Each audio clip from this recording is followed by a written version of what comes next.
dressed and I left at 10. Check my nails, looking good. It's a beautiful day in the neighborhood. Oh yeah, I know this'll be the day. Oh, yeah. Everything will be okay. Oh, yeah. I kiss my cares all away. Oh, yeah. It's gonna be a good, good day.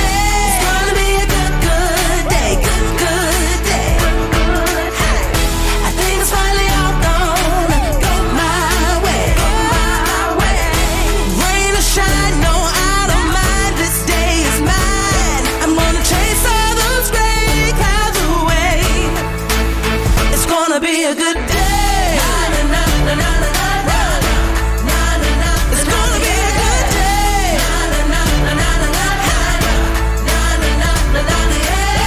No more crying myself to sleep and thinking better days are a far off dream. Get up and I move my feet, cause I hear music playing on these streets. Oh yeah, ain't nobody gonna cry today. Ain't nobody gonna die today. I kiss my cares all away. It's gonna be a good, good day. It's gonna be a good, good day. Good, good day. Gonna be a good, good day. I think it's finally all gonna go my way. Rain or shine, no, I don't mind. This day is mine. I'm gonna chase all those gray clouds away. It's gonna be a good day. It's beautiful. It's gonna be a good day.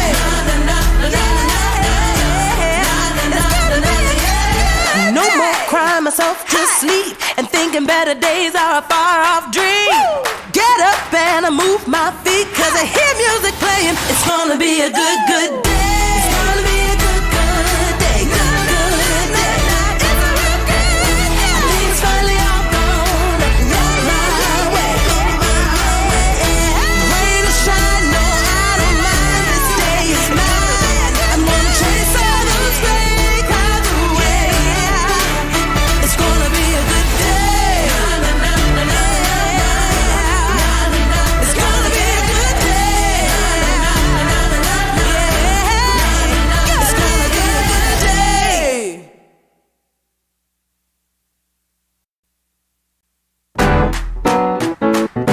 Woo! It's a great, great day. It's a good day. Get up!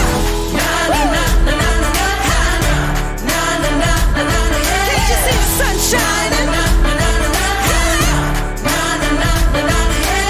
I woke up and I rolled out of bed.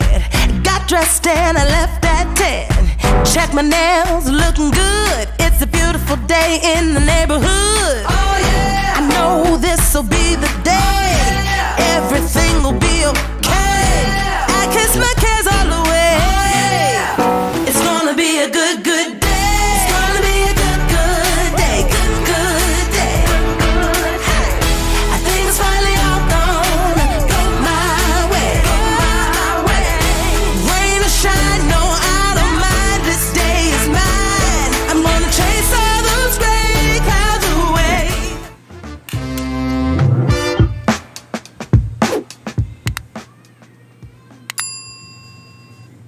Good morning. That's morning. Paul. Welcome for joining us, Paul. Thank you, thank you. It is a Thursday, and we're happy to have you here.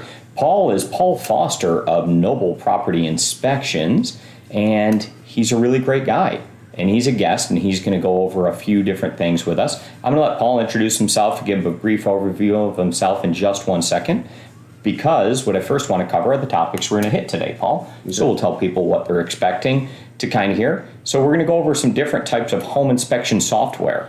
So I personally had no idea about this, right? Like there had to be something, but I didn't know about it. So there's all these different types of home inspection software, and Paul will talk about that briefly and tell us there and the different templates they use. I just always thought home inspections, and I thought the Trek inspection, and then I kind of stopped thinking about it, right? But there's a ton of different ones, and we'll discuss those.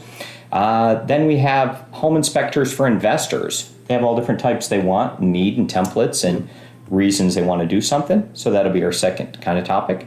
Then foundations. You know it when you feel it, and we'll kind of discuss foundations from that perspective.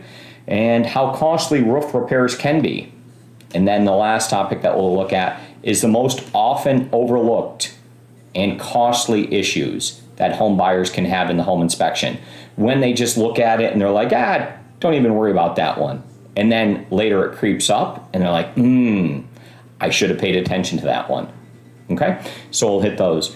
So Paul, those are our topics for today. Tell us just a little bit about yourself. Well, my name is Paul Foster. I've been with Noble for property inspections for about 3.5 months now.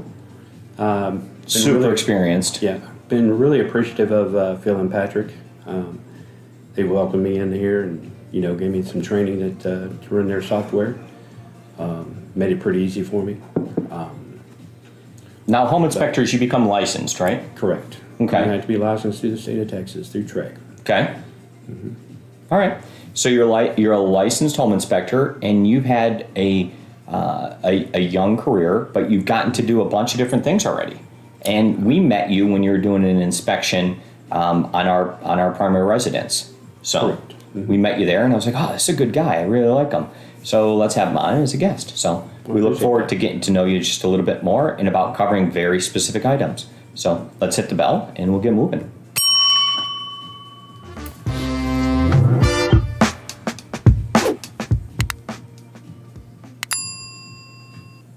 Did you know there's all different types of home inspection software? And we have a home inspector with us. Paul is here to discuss the different types of home inspection software and the templates that reside in it. As a real estate broker, I just thought home inspector, and then I thought about TREC, the TREC home inspection, right? And I never thought anything more about it. But there is more to it. So Paul, why don't you tell us just a little bit? Well, as a TREC inspector, we had to follow guidelines that are set out by TREC. Okay. And it's for the individual, home buyer that we have to follow those guidelines for. And we have a SOP that we need to follow. SOP, give me what that would Standard be. operating procedure. Perfect, standard operating procedure. When it comes to an investor or, a company that purchase homes, we can follow their guideline because that's what they want to go off of. Okay. So that would be the differences between the two. All right, so now you have this piece of software on your device, and the company that runs that puts in a bunch of different templates that you could kind of follow, right? Right. Okay. So tell me what some of the templates would be and what some of the processes would be. Well, some of the templates are they want pictures of the house from the front. They want to see the neighbor's house. They want to see what the neighborhood looks like. Yeah. They want to know if is it a nice neighborhood or a rundown neighborhood. They want to know they want to know the area they're buying in. Okay. And then from there, they want to know the condition of the house. They want to know the landscaping. They want to see the the perimeter of the home. So we go around and take pictures of all that, document everything, and go inside the home and do all that as well. And then you touch a lot of things, right? Turn a lot of knobs and turn on every light, open and close every door, every drawer, every cabinet. Turn on all the faucets, check all that stuff. Make sure all the hot's on the left side, cold's on the right. Okay. So you do a bunch of different things, and everyone. Do they prioritize different things in their template? Do you see this person really cares about this, or this investor really is worried about this? Not so much. They're mostly pretty close to very similar. Okay. Very similar to one another. I haven't noticed anything that's just really outrageous. Okay. We had to go in there and do Cubicasa, which is a floor plan where we video the whole home. Walk in, video each room. It seems to be something that's pretty hot. Okay. So we do that as well. Okay. Well, now everyone knows there's different software and there's different templates, and each investor kind of has their way of doing it, right? And then they follow the template, take all the pictures, do all those things, and off they go. All right. Perfect. Thanks for explaining. Let's move on.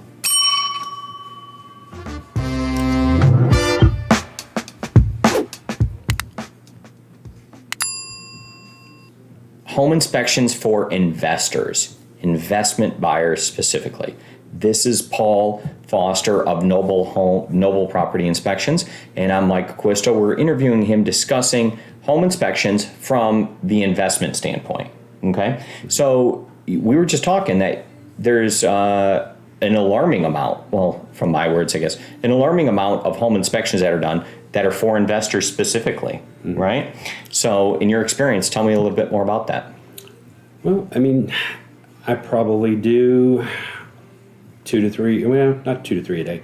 I do at least 1 to 2 a day, 4 or 5 days a week. I seen more of those than I do individual home buyers. Yeah. So that's interesting, right? So what we have is the inspector, and he's like, hey, the way our business runs, and it's not necessarily reflective of the whole market, but he has one person with his experiences, and their business model does have a lot of investors going through it, right? For sure. So tell us a little bit about some of the things that they want, some of the things they see, the amount of different investors, because you see a lot of different investors as well, right? It's not like the same one every time. Well, when I get the software, or when I get the template, I don't really know who the client is. I just go off of their template, and we go through the house. We follow their guidelines of what they want inspected in their photos and so forth. So we go in there and we look at that. We look at the condition of the home. It's basically a lot just like a regular home inspection, but they want to see other things as well. They want to know the condition of the paint, a lot of cosmetics. Whereas in Trek, we don't really we don't really prioritize the cosmetics of things because, the paint and general maintenance can take care of a lot of that. But they want to know the structure of the home. We've got to get in the attics, of course. We have to look at the foundations, look at the walls, do they have cracks on the outside? Yep. They want to know all these conditions of the home so they know about what they're going to go in there and spend when they go in there, and put their... Now, there was something that you were talking about in particular when we were just talking a few minutes ago about the amount of pictures that some of the people want for each room. So talk about that experience just a little bit. Some of them want just a couple pictures. Some of them want, anywhere from 12 to 20 pictures per room. 12. All right. So just think about that for 1 second. 12 pictures or more per room. So explain that experience. It just takes a little bit more time, but you want to get them a good idea what each room looks like. So if you go from each corner, take a picture of, the opposite side of the room, you'll get a good idea what that room looks like. But they would have you take a picture like standing in the corner facing down. High. Yeah. Medium high. Bam, bam, bam. And you're taking a picture there. Then you move to the next corner, the next corner, the next corner. And you're taking that many pictures in each room. Correct. Wow. All right. So, now we see how investors are evaluating the properties a little bit more, and they're really looking at this report, right? So sometimes you go through some of these things and you're like, an investor's buying it. You're like, I don't have to worry about anything. And then you realize that there's actually a gentleman going out to look at the property like Paul and inspecting it, and he's taking 12 pictures per room. So it's a very different experience on possibly perception and reality of what's going on. So that's kind of the process. Let's go.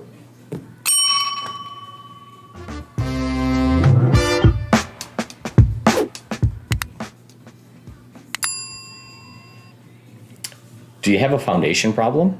I don't know. We're going to discuss that real quick. So Paul, home inspector, Paul Foster of Noble Property Inspections, kind of is going to talk about foundations. And I kind of say, my words are, it if you can feel it.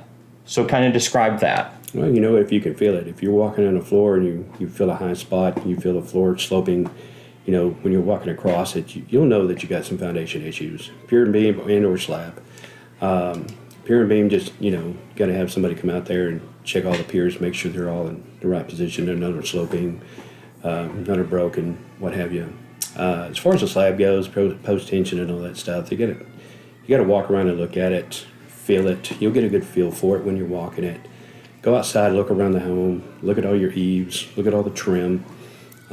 Look and see if one's pushing or pulling one way or the other. Look at the foundation. Look at the walls. The walls will tell you everything, along with the trim. And then you could just actually tell when you walk, right? You're like, because I've been in homes and I'm like, something doesn't feel right. You know what I mean? And basically, it's almost that simple, right? Yep. You'll kind of feel it. It's all that. It's pretty much that simple. It's a lot of it's feel.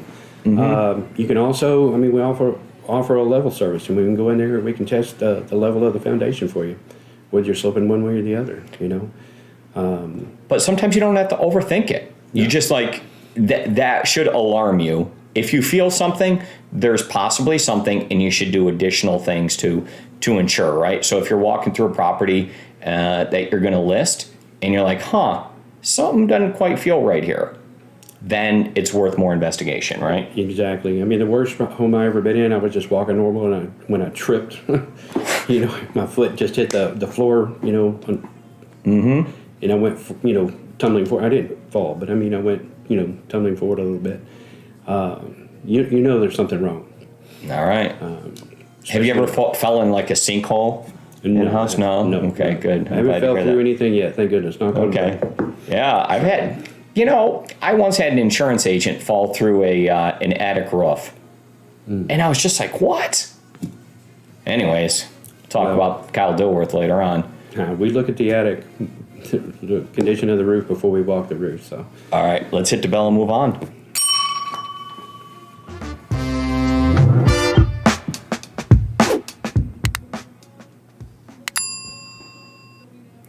Hey there, Paul.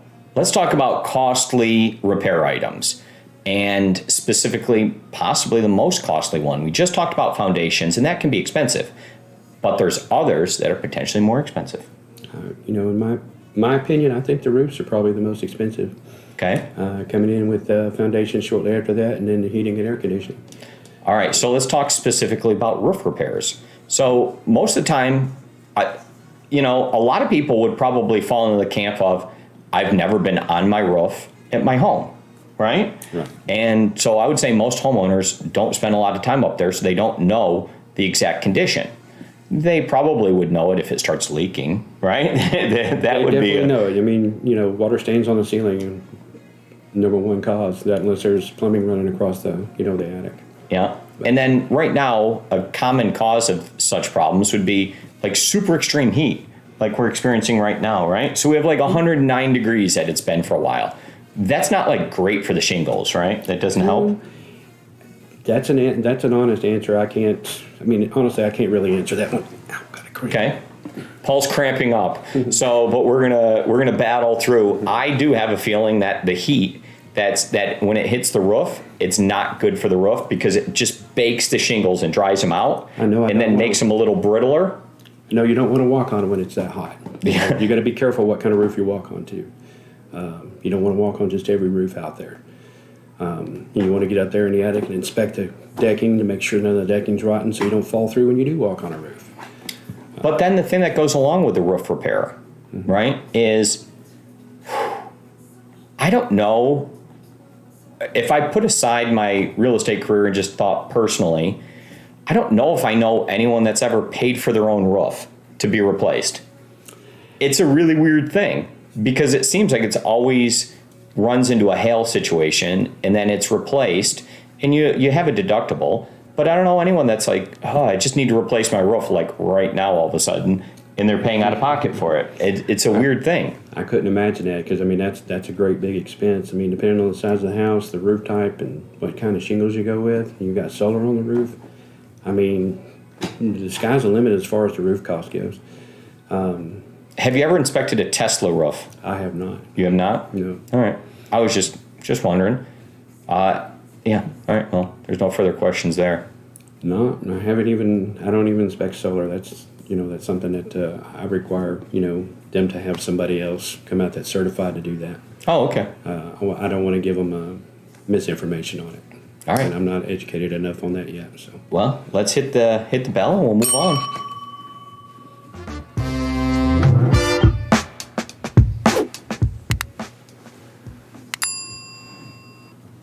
Well, hey there, Paul Foster. I got a question for you. It's going to be the most often overlooked and costly repair item on a home inspection that buyers often look at. And the question really is like, the buyer's like, don't worry about that one. The realtor says like, that's okay, right? And they kind of overlook it because they're looking at something else. And then it comes back and just like bites them in the butt, right? Let's talk about that. What do you feel that one is? It could be one of several different things. I'm going to say that the grading and drainage away from the home is probably the most overlooked issue. Okay. Grading and drainage. Okay. We needed 6 inches in every 10 feet of drainage away from the home, so we got to have a slope, right? New homes will always have a slope. Older homes, all that stuff will go away because there's all kinds of settlement and all that stuff gets washed down, right? But we want at least 6 inches from wood siding from the ground.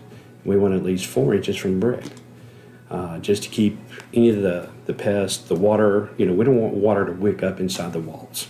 We want weep holes all the way around the brick. We want drip screen, all the way around there also. Just to keep the elements out, to help preserve, extend the life of the home without any issues. All right, so drainage and grading, most important and often overlooked. Because what that's going to take is it's going to take effort, right? And you're going to have to get out there and you're going to have to do something.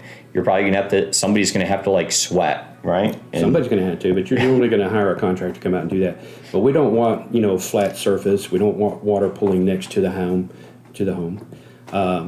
we just don't want those things to cause issues with the foundation. Once we alleviate all that stuff, then the home will, perform as intended. Sorry, that's a super good point. Thank you for covering it. Let's hit the bell and move on.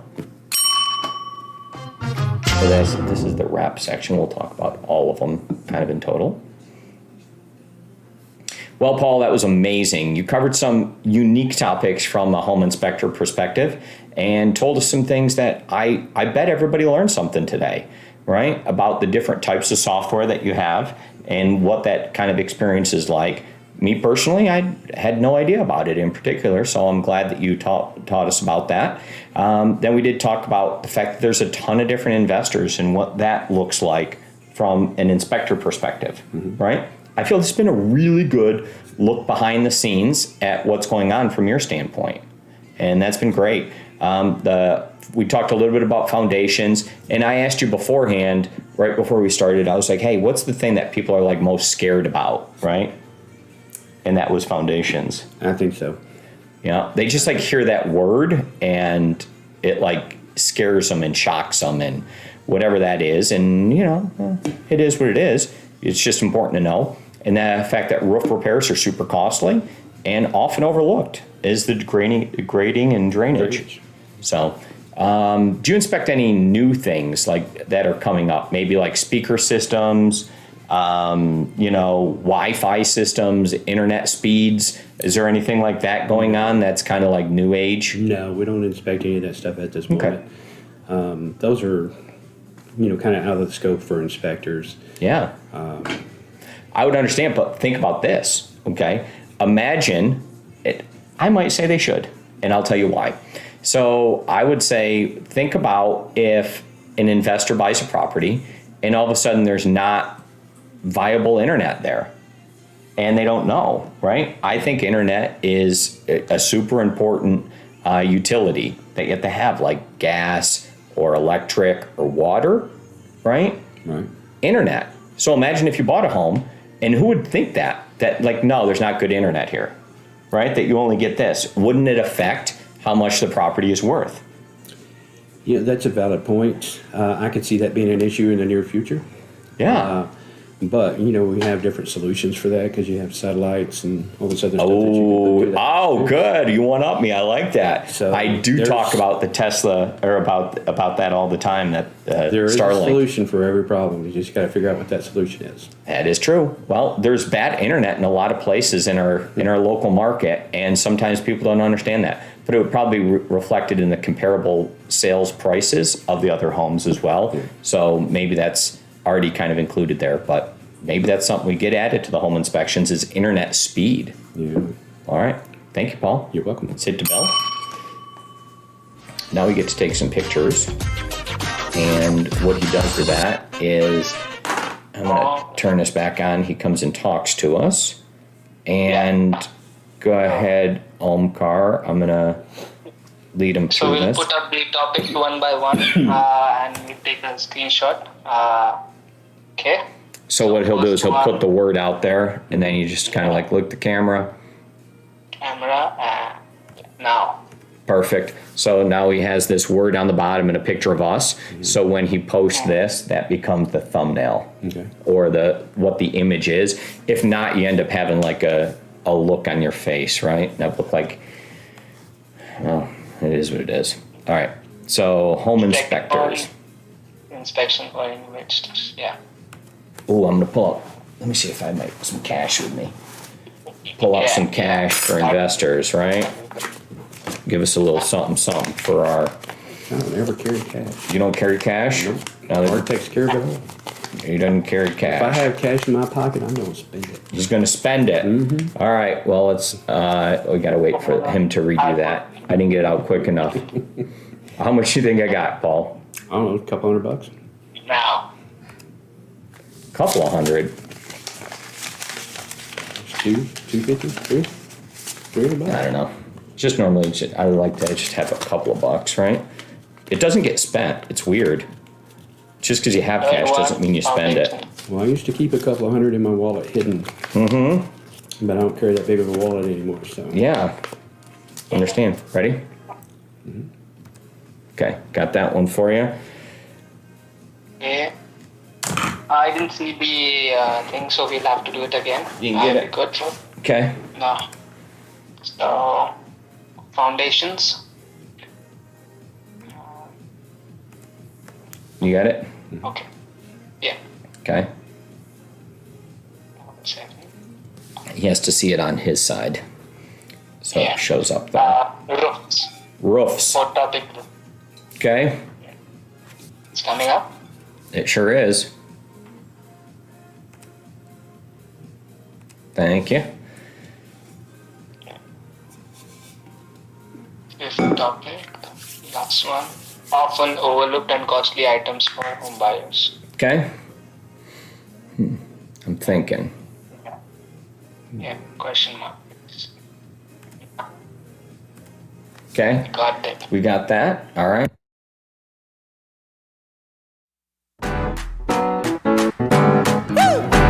It's a great, great day. It's a good day. Get up. Can't you see the sun shining? I woke up and I rolled out of bed. Got dressed and I left at 10. Check my nails, looking good. It's a beautiful day in the neighborhood. Oh yeah. I know this'll be the day. Everything will be okay.